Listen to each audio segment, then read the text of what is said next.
There was once a kingdom, rich in land, powerful in army, but broken in spirit.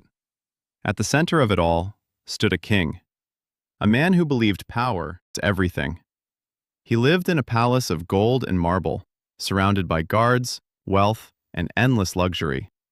But far beyond those walls, his people lived very differently. The poor struggled to survive. They woke up before sunrise, worked until their hands could no longer move, and still, it was never enough. Because the king demanded more.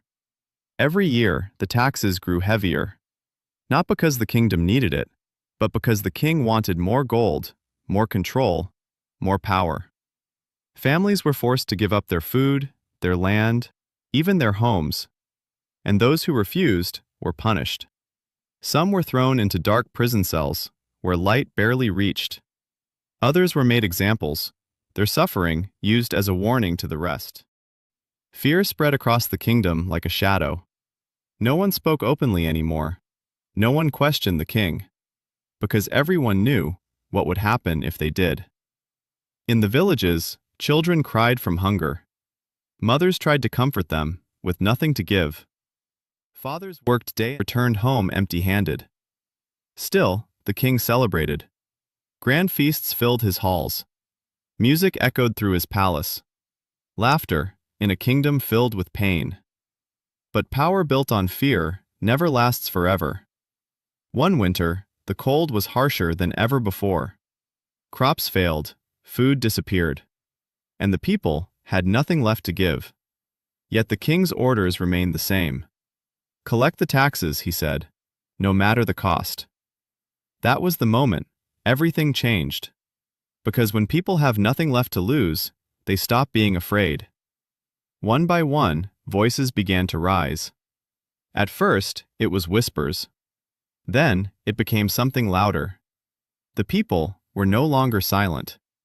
They gathered in the streets, not with weapons, but with courage. For the first time, they stood together. The king, sitting in his palace, heard the noise. But he didn't understand it. "How dare they?" he said. "They are nothing without me." So he sent his soldiers to silence them. But this time, it was different. The soldiers hesitated, because too were part of the same suffering. They had families. They had seen the hunger. They had felt the zulm. And slowly, they lowered their weapons. That day, the king realized something he had never understood before. Power doesn't come from fear, it comes from the people.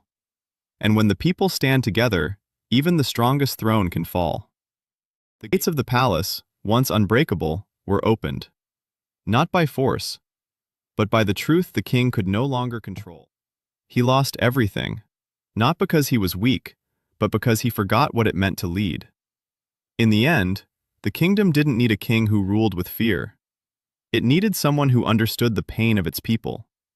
Because history has shown us, again and again, a ruler who ignores the suffering of the poor is already losing his throne.